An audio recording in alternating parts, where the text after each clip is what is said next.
Hi everyone, this is Yuki with another basic tactics video for Commencing Colors Napoleonics. Today we will be talking about infantry squares. This is a pretty important topic in this game because it is a game mechanic that is unique to Commencing Colors Napoleonics, and it is a very interesting and interactive mechanic involving a lot of decision points.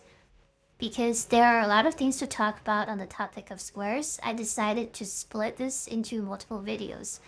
This is part 1, where we will mostly focus on the infantry player's perspective and give an overview of things to consider when you decide whether or not to form a square. And in the next video, I will talk about squares from the cavalry player's perspective. And I may make additional videos on squares if needed. Okay, let's get started. First, let us briefly review how infantry squares work. When an infantry is attacked by cavalry, the infantry's player has the option of having the infantry form a square. When forming a square, the player temporarily loses a command card from hand at random, and infantry changes to a square configuration that is defensive against cavalry at the cost of his own attack and movement.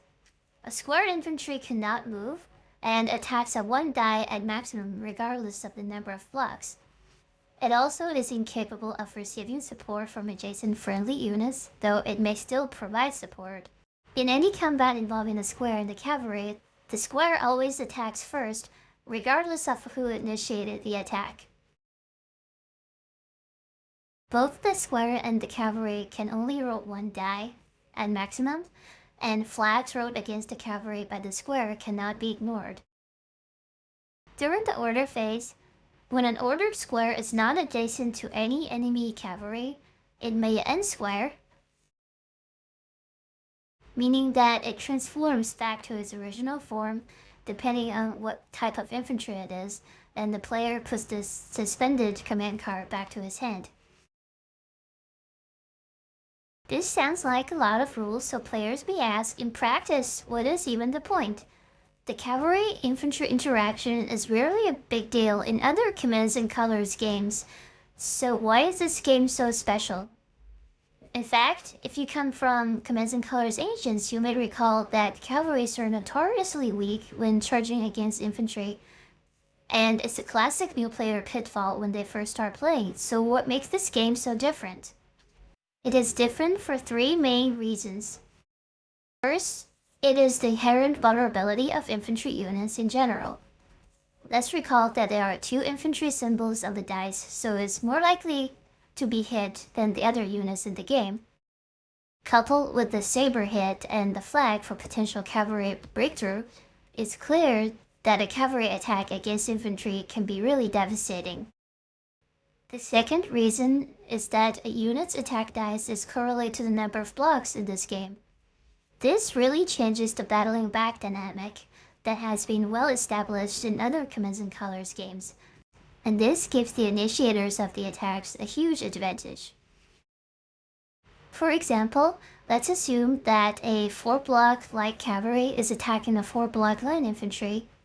The light infantry does not form a square, and the light cavalry scores 3 hits.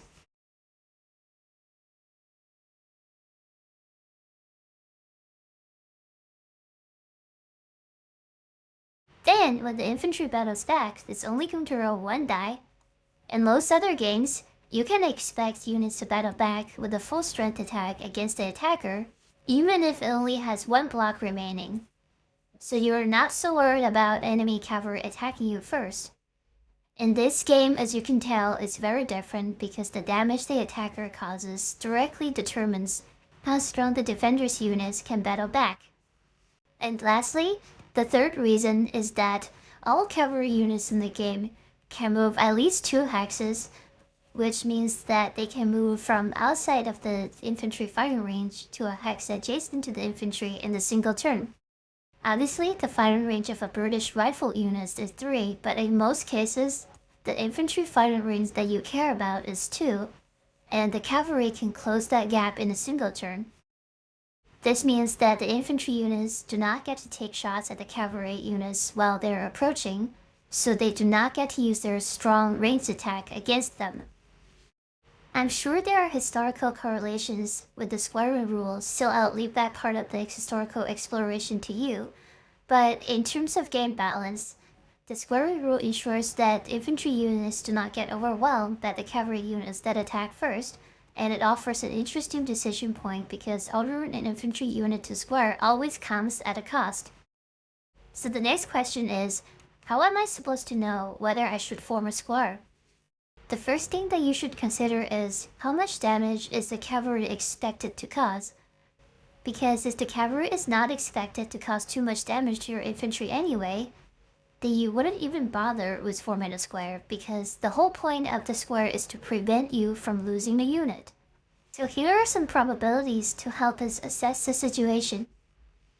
Here we have cavalry attack of varying values and their probabilities of causing various numbers of hits. Please note that we're talking about the numbers of attack dice of cavalry units, which usually but not necessarily correlate with the numbers of blocks. For example, unit type, terrain, combined arms, and command cards such as cavalry charge can change its value drastically. And obviously the attack can go far beyond 5 dice, but I only made this table for the more common situations that you're going to encounter in the game. Anyway, the way that this is calculated is based on the fact that every die has a 50% chance of causing a block loss against infantry. Remember, we have 2 infantry dice faces and the saber face, so it's 3 out of 6 dice faces, giving us a 50% chance per die. So as you can see from the table here, the cavalry attack is really strong. I think an important stat to look at here is when a 4 attack cavalry, which usually is a 4 block French light cavalry, is going to cause a 3 hit in a single attack almost 1/3 of the time, which is really terrifying if the square mechanic did not exist. On the other hand, if you have reduced the enemy cavalry unit down to an attack of 2 or 1, then it's probably not so bad that you need to square all the time, because the probabilities are much more in favor of the infantry.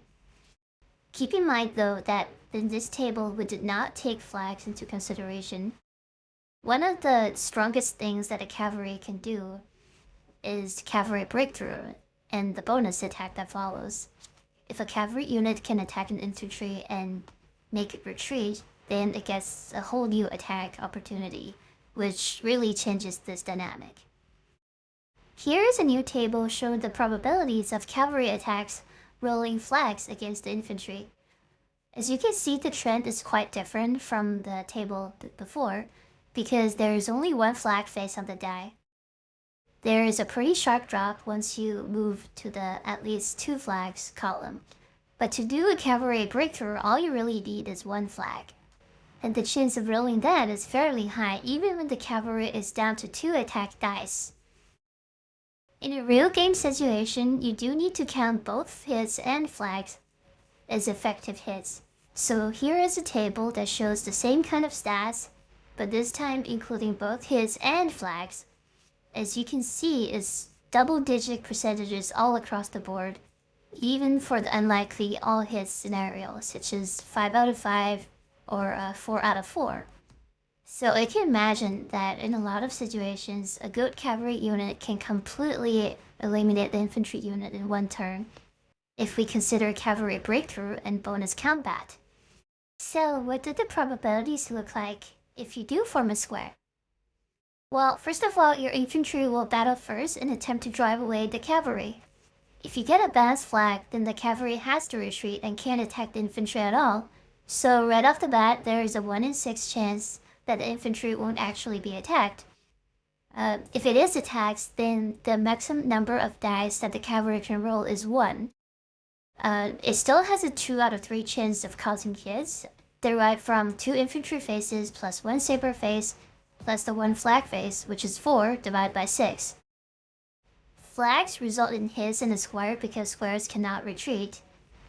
But because the maximum die being rolled is still 1, so unless it rolls an unignored flag against the infantry unit that has a retreat that is 2 hexes or more, it usually means that the cavalry is capped at 1 hit for the turn.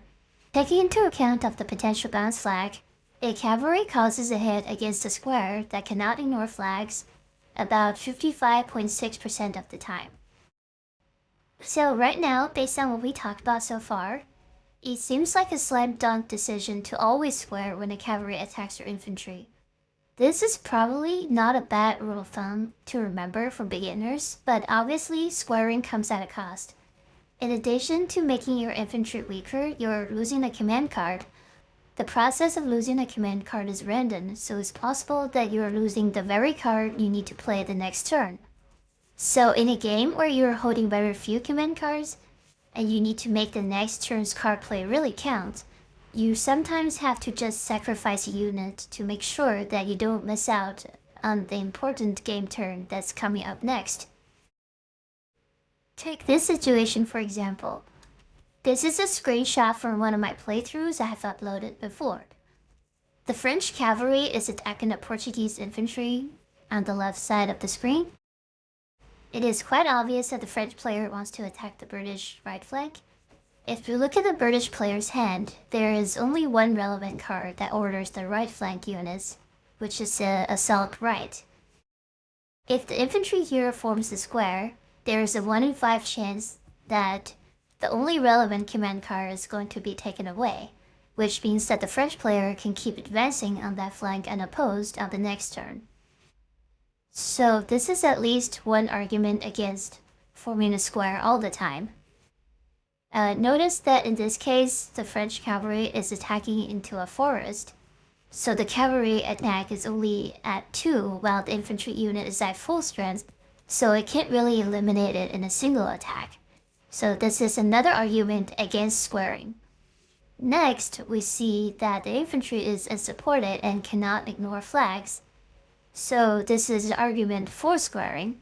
However, we also see that even if the cavalry causes the infantry to retreat here, it will not be able to battle again if the cavalry breakthrough takes it into the forest, because cavalry units moving into a forest cannot battle on the same turn, which is yet another argument against squaring here.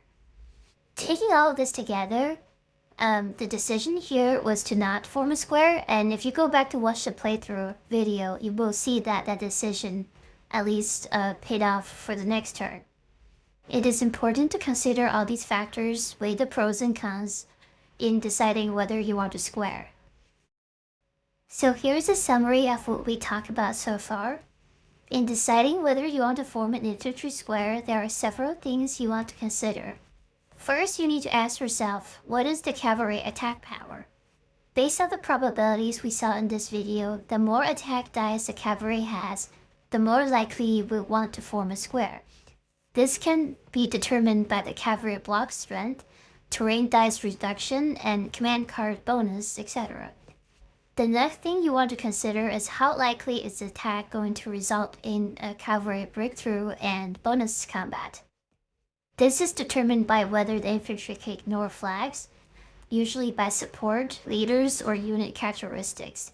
The other important factor to consider is terrain restriction, because when cavalry units enter certain terrain hexes, they are actually forbidden from conducting bonus combat. The next point is something that we didn't really go into details in the video, but it's something that you occasionally consider if the first 2 points here are in the infantry's favor. Let's say that the cavalry attack is at an acceptable level where you expect the infantry block count to remain high after the attack, and that the infantry can ignore flags. Then you might want to consider the possibility of the infantry refusing to form a square and battling back against the cavalry. Some infantry units like Old Guards and Grenadiers also have inherent melee attack bonuses that can make the battling back more efficient. But expecting your infantry to battle back is risky, and does kind of require all the stars to align in your favor, so it is a tricky decision. But it is a possibility that you would entertain occasionally for some specialized units and situations. Last but not least, you need to consider the command cards. A large hand size means that you can afford to form squares more easily, and a small hand size would make you want to be more careful with forming squares because losing the command card is not trivial in these cases. And finally, if you really need to play a very specific card in the next few turns, then you should be mindful that 4-minute square can randomly take that card away from you and ruin your game plan. Okay, that is the end of this video. In one of my future videos, I will talk about Square One again, and in that video, it will be from the cavalry player's perspective. So yeah, thank you guys so much for watching, and please consider joining my Discord server. I will have the invite link in the video description. And as always, please let me know what you think of this video, and let me know what kind of contents you would like me to create in the future. Okay, that's all. Thank you so much for watching, and see you next time.